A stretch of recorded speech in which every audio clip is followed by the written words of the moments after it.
when someone tells you the words, you have cancer, it's like everything. It's true. Your life flashes before your eyes. Your future flashes before your eyes. And you're scared you don't have that. And once again, without family and friends, we would have never been able to get through that. Welcome to the Carla Rand Show, a weekly podcast designed to dig into the lives of everyday people. People who are making a positive impact, people who have risen above and overcome obstacles. Insights and stories from ordinary individuals who inspire us all towards the truly extraordinary. Here's your host.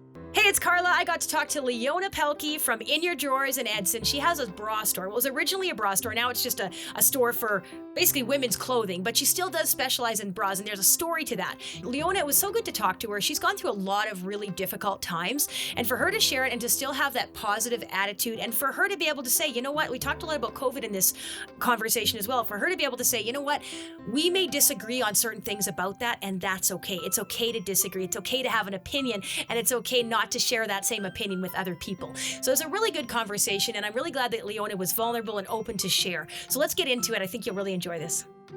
Okay, well, I'm on here with Leona Pelke, and Leona, I'm so excited to have you here today. Thanks for joining me.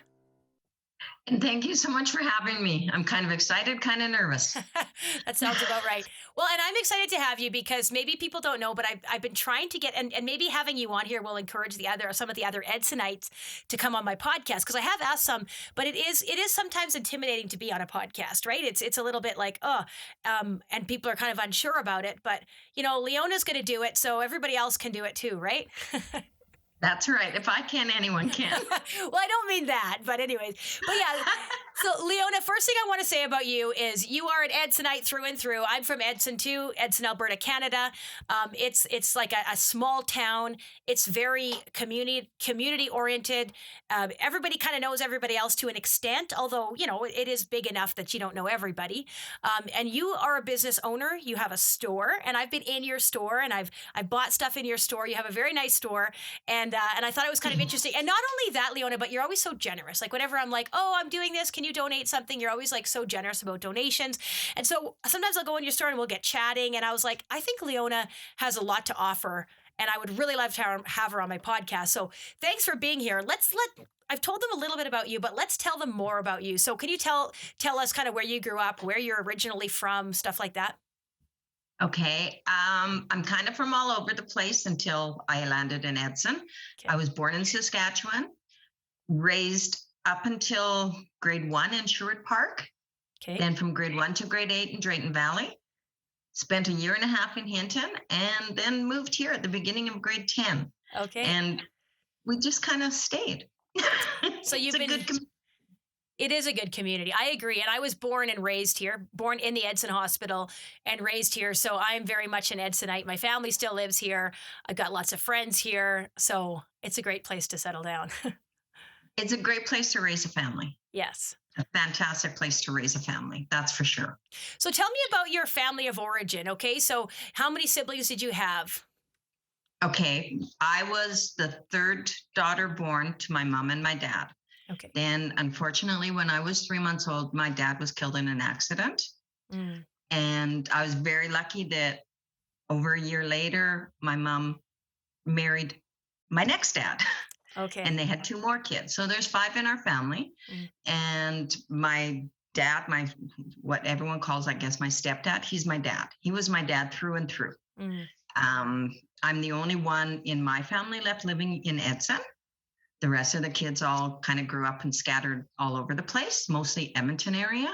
My mom's in Evansburg. Unfortunately, we lost my dad several years ago due to cancer. And Dean, my husband, is born and raised here, also born in the Edson Hospital. Okay. And yeah, this is home. This is where his family is, and this is where we want to be. Okay. So you've been in Edson for quite a while, and you're settled here. So tell us a little bit about some things that have happened in your life. What are some obstacles, Leona, that you've sort of had to overcome through your life, some of the challenges? Okay. Probably the first challenge that we had to overcome was getting married when we were 18, having a baby when we were 19. Okay. That's pretty hard to do. We just celebrated our 41st anniversary, so we did it. It wasn't easy. We had our obstacles, we had our headaches, but we did it. Congrats. We have two beautiful, beautiful daughters that are both married with two children each. So I have 4 grandbabies. We did lose one baby at birth, our third daughter, and almost lost me. So that put an end to us having any more babies, unfortunately. But you survive it. You have family with you. You have friends with you. As long as you have those people around you, you can get through just about everything.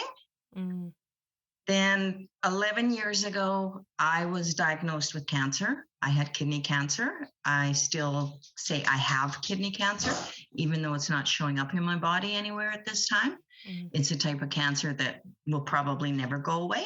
It's always there. It's just waiting for you to let your guard down maybe and come back. I'm not going to let my guard down, so that'll be good. And again, that's something that's so much more mental and physical almost. When someone tells you the words, you have cancer, it's like everything, it's true. Your life flashes before your eyes. Your future flashes before your eyes. And you're scared you don't have that. And once again, without family and friends, we would have never been able to get through that. On it. I relied so much on my friends and my family. So what did you have to do with that cancer? Like how did that change your life kind of day to day, and for how long? Well, I had to have surgery with kidney cancer. Unless you go to stage 4, there's really not a lot of treatments available for you. It's not your typical chemo or radiation. It's go in and cut the cancer out. So I had a very long, extensive surgery to take part of my kidney out. They left the rest of it in there. So I'm one of the lucky ones. I still have great kidney function. I have very few restrictions, although I follow the restrictions pretty close. Make sure I drink lots of water. I only get 2 cups of coffee a day, and try and eat a proper diet. A heart healthy diet is what they said to follow. The surgery itself took a lot out of me.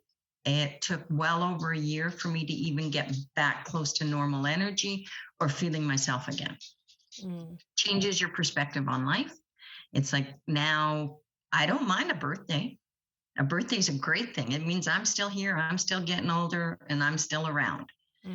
It changed how we wanted to go forward in life and how we wanted to enjoy it a little bit more. We've done a little bit more traveling than we normally do, a lot more family time, and a lot more us time. We spend a lot of time alone. Me and my husband are kind of loners when it comes to after hours. Okay. Well, maybe that means that you enjoy each other's company enough that you don't feel like you have to get away from each other, at least. We're lucky that we do with everything that's gone on the past year, because that's the only company that we get outside of our jobs. Right. So yeah, we're very lucky we enjoy each other. Yeah. Yeah. So with cancer, like when you were going through all that, what was the most helpful for you? And it's probably hard to pick one thing. So, feel free to pick 2 or 3 things.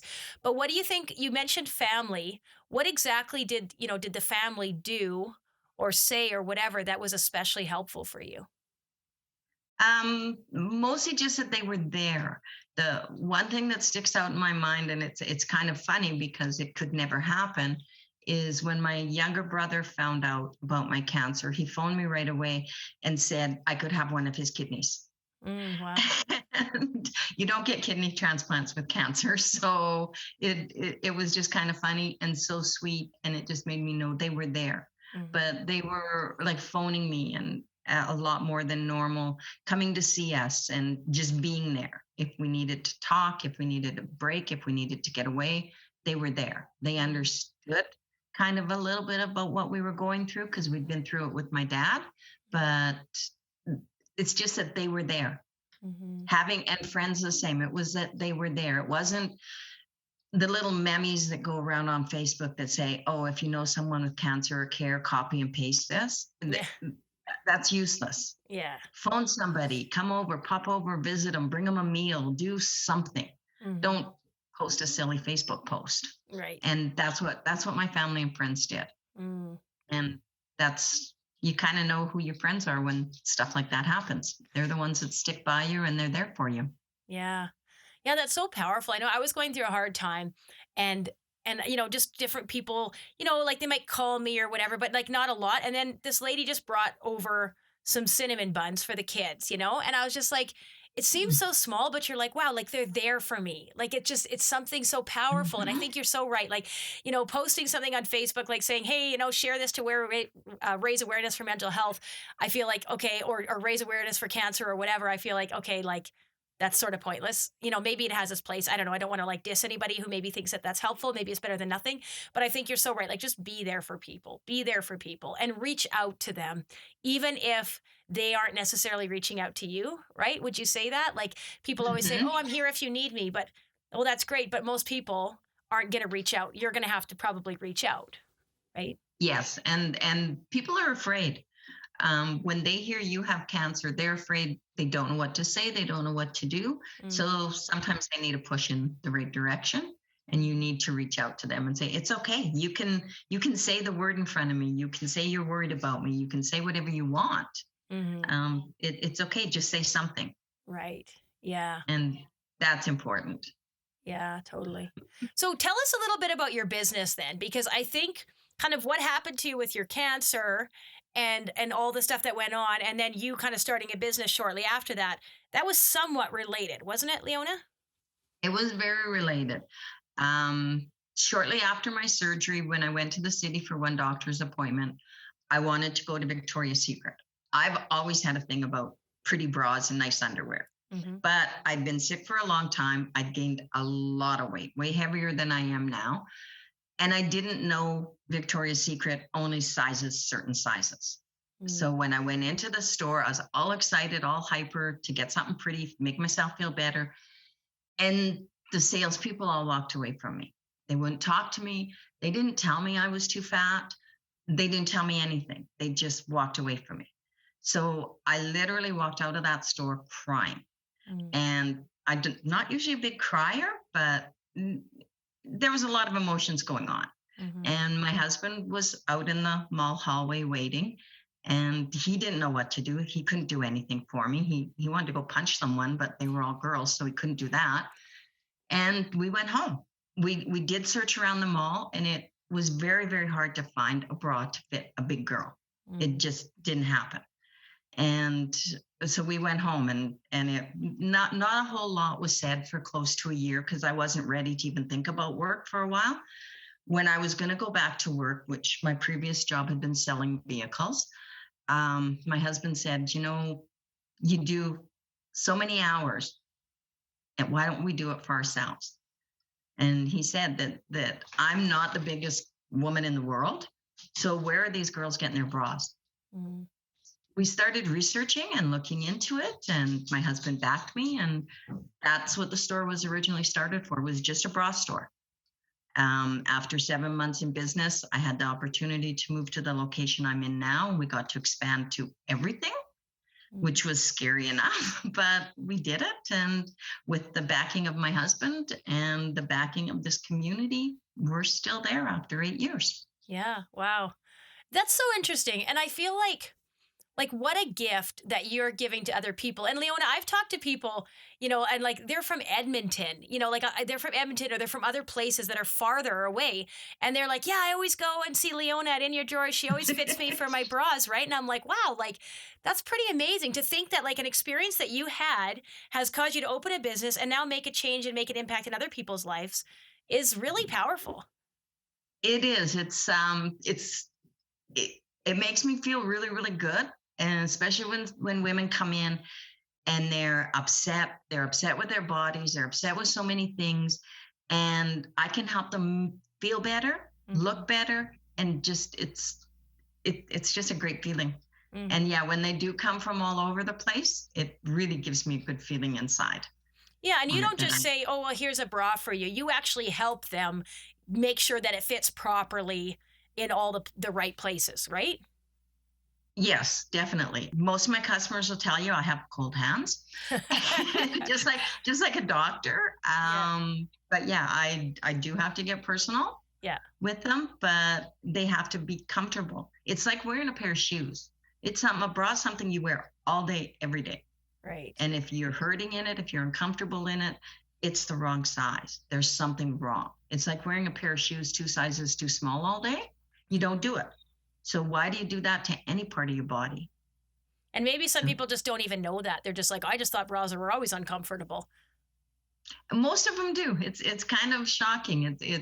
I love it when somebody comes in to get a new bra, to get fitted properly, and they leave the store wearing the new bra. Like they're so happy, they don't want to take it off and put their old one back on. And hey, that's fine with me. That's all good. And that makes me feel really happy that I know they're that happy to do that. Yeah. Yeah, that's wonderful. I'm glad that you're able to do that. And it is neat to just hear people like when we talk, like, oh yeah, I always go over there for my bathing suits, or I always go there for my bras, or I always go there, and so it's like, yeah, you definitely have a reputation, and a really good reputation, in the community and even outside of the community for that. So like, yeah, you are helping people. So thanks for doing that, Leona. Thank you. I enjoy it. Yeah, and tell me a little bit about I haven't really talked much about COVID on my podcast because I've just tried to kind of keep my head in the sand over it. But why don't we talk a little bit about COVID? And say whatever you want. So let's kind of talk first. How has COVID maybe affected you personally, and how has it affected your business? First, personally, when it first started last year, I was terrified. I was scared.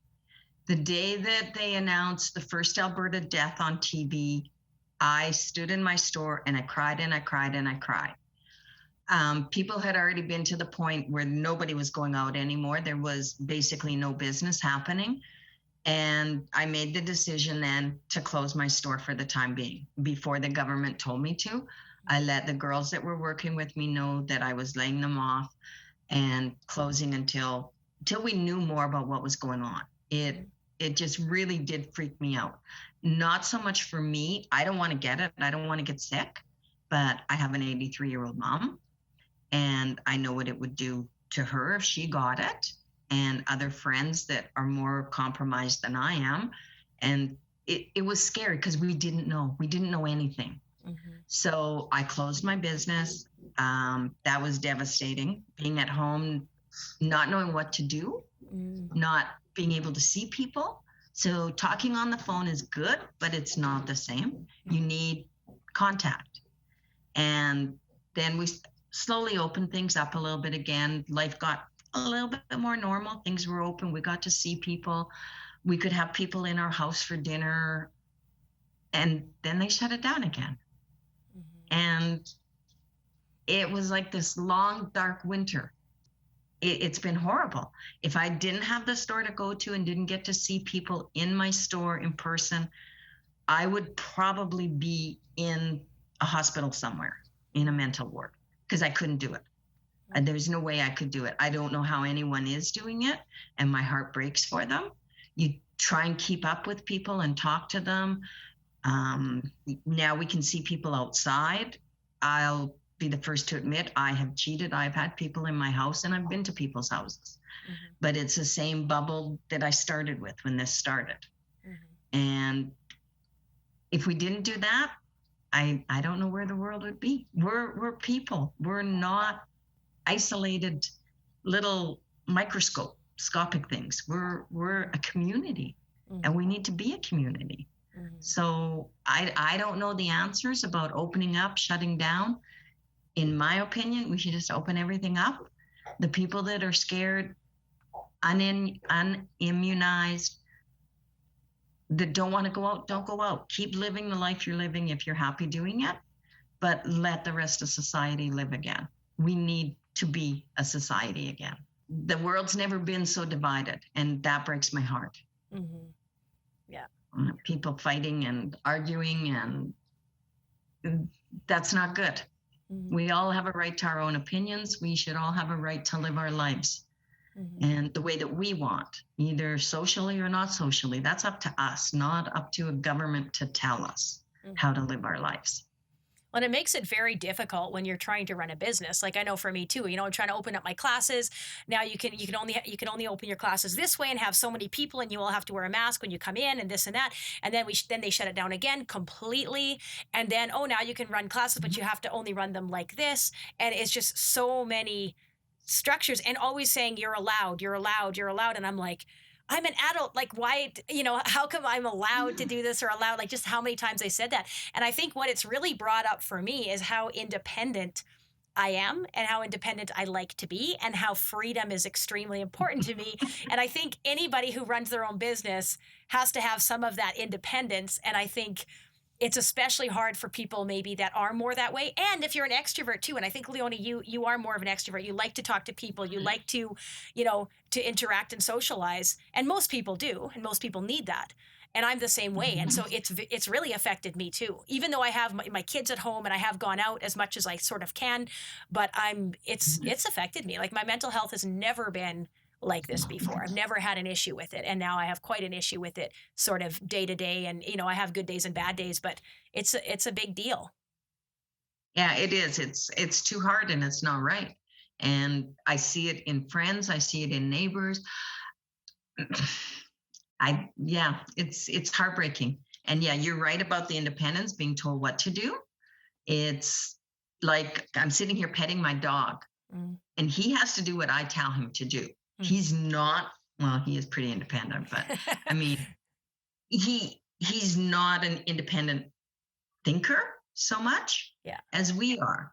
And it kind of makes me wonder some of the time if he thinks when I tell him what to do or what not to do, if he feels the same way I feel right now with people telling me, you have to do it this way, you have to do it that way, or you can't do it at all, or it's not right. It's not there, but it makes you think about the little things like that. And Yeah, it's definitely been a time of self-reflection, kind of like, hey, why is this bothering me so much? What about this? How come these people seem so okay with it and they seem to be pushing their kind of views, but then these, everybody seems to have a bit of a different perspective. And you're so right that it's very divided. It's been a real sad way that it's divided people, right? And the media has had a lot to do with that too, right? Kind of pitting this type of person off of that type of person, and like all types of media, social media, mainstream media. It's just it's just brought it up so much, right? And so I feel like that is sad. And I feel like at the end of the day,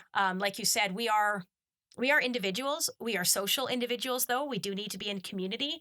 And I feel like we need to look at the big picture. Yes, there's COVID cases, but there's also mental health. There's also financial stability. There's all kinds of things that we have to weigh. And it seems like we're just weighing like what's going on with COVID and we're not weighing all the other things. And I know people might argue, oh, yes, we are, but I don't feel like they're getting as much weight, I guess, as all of the what's going on with COVID cases. Do you know what I mean? Like, we're making every decision based on COVID cases rather than based on, like, let's look at the big picture here. Let's look what works in other countries.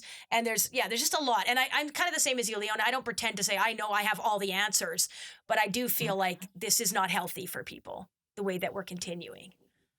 No, it's not healthy. It's not right. It's just wrong. And you're right. I don't know if anyone knows all the answers, because even the medical experts keep changing their answers and their opinions and their ideas around it all. And they say that the disease is changing. That's fine. We still have to learn to live with it as we live with each other. It's all just crazy and mixed up and everyone's fighting, and I hate it.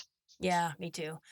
The fighting just kills me when I read the comments back and forth and people being so mean on both sides on it. It's like, you have your opinion, live your opinion, live your life. Let those other people live their lives. It's the same as the vaccine. I believe in the vaccine. I know most of my friends don't. I've had my first shot. I want to be able to hug my mom. I want to be able to hug my grandkids, and I want to go see a palm tree. And I know without that vaccine, the hugging might, eventually happen, but the palm tree, I don't think ever will without having the vaccine. They're not going to let me on a plane. So I caved and I took the vaccine. I haven't grown a tail. I haven't gotten sick. I'm perfectly fine. Okay. But that's my opinion. And I don't have a right to tell you to take the vaccine. You don't have a right to tell me not to take the vaccine. Those are our own opinions and our own rights. And people need to accept that. They need to not tell me I'm nuts. And I need to not tell them they're crazy. Like, we just need to be nice. Yeah, we can, it's okay to disagree. If you disagree with somebody, it doesn't mean that they hate you or you hate them. It just means that you disagree on something, and that's totally normal, and that's okay, and that's life, right? That's the way life should be. If weren't all individuals, life would be really, really boring. Exactly. But we are individuals, and it makes life interesting, and it gives us what we have going for each other. And yeah, without the individuality, it'd just be a little bunch of soldiers marching around doing nothing. Yeah. And I love the diversity of how people's beliefs and views, what that brings to the table, right? It really like, it helps us to all become more, I guess, open to other people's perspectives. And I feel like that's really what's missing. It's like, if you don't agree with sort of the mainstream narrative, then you are wrong. And so, and I think the media and the leaders are really doing a disservice by presenting it that way, because that's what's really dividing people, is that you have to believe it this way, you have to do it this way, or you're wrong. And that's not their place to be telling who's right and who's wrong. It's sad. That's right. And that's where the main problem starts, is it's starting at the head. And the head, or our leaders, our politicians, our health officials, are telling us all what we should be feeling, what we should be thinking, what we should be doing. And it's not their place. It's their place, especially in a politician, it's their place to be listening to us and doing what the people want, not what a politician wants. That's not why you vote someone in, and they're not doing their job that way. They're not looking after the people. They're looking after a very select group and saying what they think the majority want to hear. They're not listening to the majority. Yeah, I'm glad you said that. And yeah, it's good to talk about this, because, it's nice to be able to talk about it openly. And you and I happen to agree on a lot of this stuff, but I'm sure if we talk about it more, we'll find things that we don't agree on, and that's okay. Oh, probably. Right? And that's okay. And we can still be friends. That's right. On it. I know one of my best friends thinks I'm absolutely crazy that I got the needle. And that's okay. We don't fight about it. We don't argue about it. She knows my opinion. I know hers, and we're okay. We're still friends. Right. We still get along together. We still have wine together. Yeah. That's a good thing. Exactly. That we can do that. And everyone should be able to do that. And the powers to be need to realize that we're all different. And we all need different things. They can't put us into a little cookie cutter mold and say this is the way everyone's going to be, because there's big trouble coming, I think, from the groups that are revolting. And I don't want to see it. I don't want to be around it. I just hate the thought of what's happening. But I think a lot of people are very desperate right now. They're feeling very desperate on both sides, right? Feeling very desperate. And when you start feeling desperate, it's like, okay, something has to change. And then you start to feel like, yeah, like maybe it's me, maybe it's us that has to do something, right? And so I think that's what's starting to come, right? Is that sort of revolt. It is. There's like a big wave coming, and I don't know what's going to happen with it. I agree with so much of what that revolt group says. I disagree with some of it, and I agree with most of it. So it's like you're caught in the middle. Yeah. And I don't want to be in the middle. I don't want to be on the good side, the bad side, whatever side.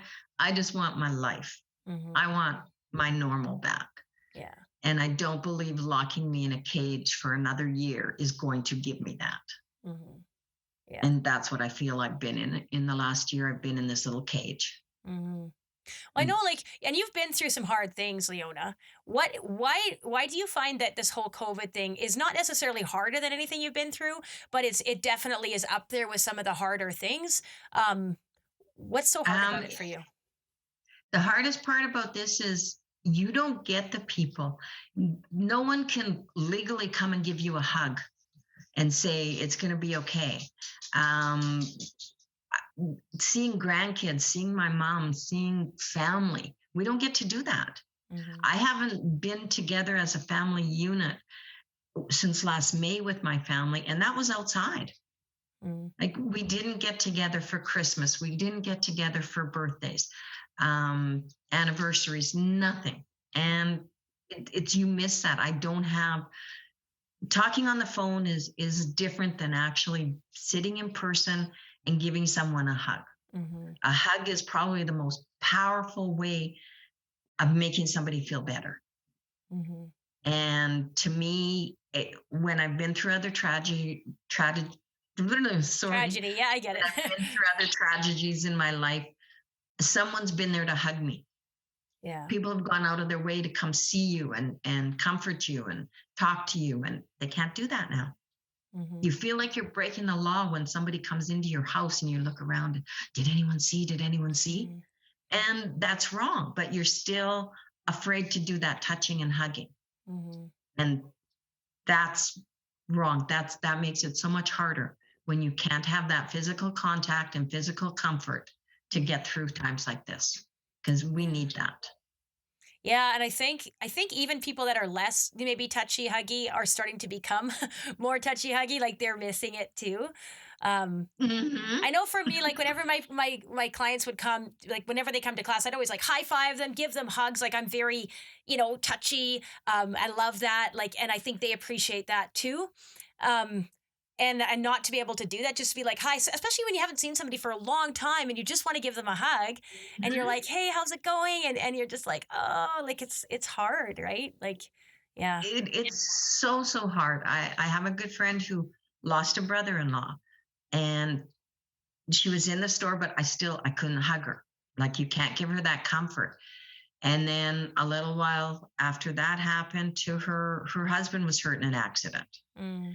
And when she came in to tell me about it, I actually just said to heck with it all. And we hugged, and we had to. Mm-hmm. And it just made us both feel so much better, and that things were going to be okay. Mm-hmm. And you feel guilty about that, and you hope nobody saw it. And that's wrong. Mm-hmm. I should never feel guilty about hugging somebody or comforting somebody. And you feel really, really wrong about it. And yeah, it just kind of makes everything else pile. Mm-hmm. Yeah, I agree. And I know we could keep talking about this, but I want to get to sort of, Leona, like, you have a lot in your life. You have a lot of stories. You have a lot of, hurt and things that you've had to get over.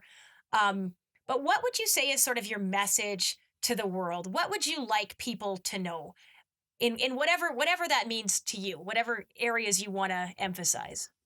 It's a really big question. It is, but people can get through things. You can get over things. Bad things happen to good people. You can't control everything. You don't have total control over your life at any point in time. There's always something that can happen, health-wise, relationship-wise, financially. You can get through it. You can get past it. To me, I'm not a faithful person as far as spiritually goes. So to me, it was my friends, my family that got me through it. Mm-hmm. Other people have other ways of getting through it, and that's good on them. But you can fight for what you want. That's the one thing. I could have probably laid down a few different times in my life and said, this is it. It's over. It's done. I can't do this anymore. But you can't do that. You have to think about your future all the time, things that you want to do, plan for the future no matter what. Even when I had cancer, I thought I was going to die. I mean, I really did. I thought, this is it. And I still plan for my future. Mm-hmm. It's still like, I can hardly wait till the kids graduate high school. This is my grandkids I'm talking about. And till they graduate high school, and I can see going to their weddings. And you have to just keep pushing and looking forward and being nice. I know I'm not always nice. Sometimes I say things without thinking and hurt other people. And I hate it when I do that. It's just kind of spontaneous some of the time. And I hope I apologize all the time when I do it. But being nice, especially right now in the world, that's what we all need, is just understand other people have different opinions, be nice to everybody, and care about other people. Mm. And we'll get through this. Yes. Yeah, well said. Thank you, Leona. Where do people go to find you if they want to know more maybe about your store, or just maybe to know more about you? Where would you like to send them? Where would be the best place? They can come down to the store anytime. We're on Main Street, just south of Galmicki's Jewelers. I do have a Facebook page for the store, and I'm always willing and open to talk to anyone in the store about anything. I find being in the bra business, because you're close and personal, is almost like being a bartender. We talk about some things in my change room that people probably wouldn't talk about any other time. And that's all good with me. I won't share your confidences, and I hope you don't. Well, mine, I don't have any. I'm pretty much an open book when it comes to that. But yeah, that's where people find me. I'm at work.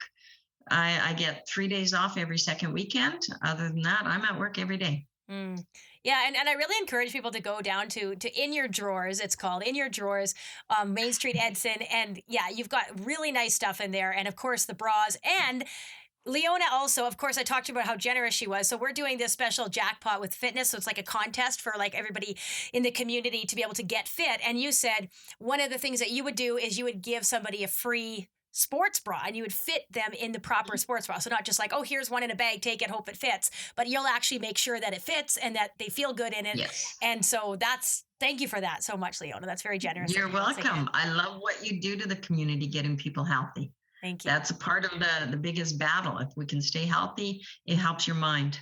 It does. I know so many times, like I've been actually doing extra workouts, like not workouts, but like I've been going jogging, going biking, like doing extra stuff just for my mental health. You know, like my body doesn't necessarily need it. I got to take it easy so I don't overtrain, but my mind needs more of that. And I find that it's really helpful. So yeah, thank you. And yeah, Leona Pelke on Facebook, In Your Drawers on Facebook, or In Your Drawers, go check it out. And if you need help getting in touch with her, just contact me. Thanks, Carla. Yes, thank you, Leona. I really appreciated this conversation. This episode is brought to you by my company, Power Fitness Online. We are a tight-knit fitness community, and we guide you every step of the way to get fit and stay fit through our live workouts, nutrition coaching, and incredible support team. Go to powerfitnessedson.com to learn more. Thank you for tuning into the podcast today. If you enjoyed it, please leave a positive review on Spotify, Stitcher, Apple Music, or wherever you're listening. And if you're watching on Facebook or YouTube, I would love to see your comments. I would love to know what you think about this episode and interact with you. I love hearing from you. Once again, I'm Carla Rand, and this is The Carla Rand Show, and I can't wait to see you next week for our next episode.